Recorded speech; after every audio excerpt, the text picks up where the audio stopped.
Hello friends, அஸ்ஸலாமு அலைக்கும். இப்போ நம்ம என்ன செய்ய போகிறோம்னா முருங்கைக்கீரை சாறு தான் செய்ய போகிறோம். பாரம்பரியமான முறையில் செய்ய போகிறோம். வாங்க வீடியோக்குள்ள போகலாம். வீடியோவை ஸ்கிப் பண்ணாமல் பாருங்கள். ஒரு மண்ணுச்சட்டி எடுத்துக்குவோம். அதில் 2 ஸ்பூன் எண்ணெய் ஊற்றிக்கலாம். ஒரு பட்டை மிளகா கிள்ளி போட்டுக்குவோம். ஒரு 10 சின்ன வெங்காயம் போட்டு நல்லா பொன்னிறமாக வதங்கட்டும். வெங்காயம் கலர் நல்லா மாறணும்.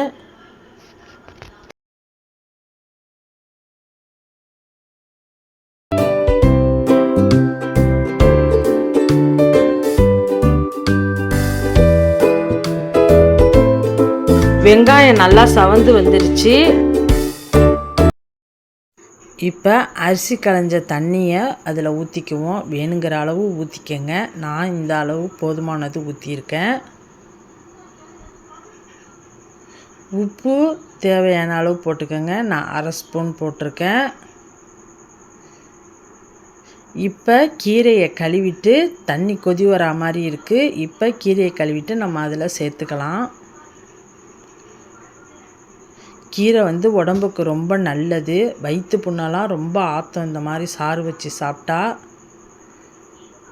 வெயிலுக்கு இது ரொம்ப நல்லது. இந்த கீரை இந்த மாதிரி செஞ்சு குழந்தைங்களுக்கெல்லாம் கொடுக்கலாம், பெரியவங்களுக்கெல்லாம் கொடுக்கலாம்.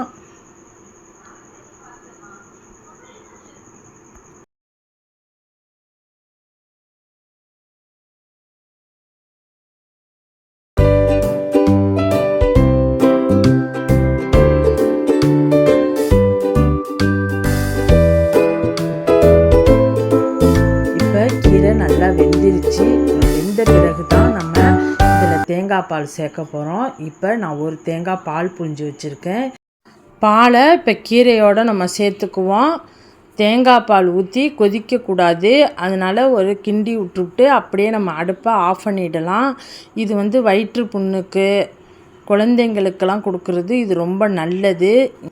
இது குழந்தைங்களுக்கு சாதத்தோடலாம் இந்த கீரை சாறை ஊற்றி பனஞ்சு ஊட்டி விடலாம்.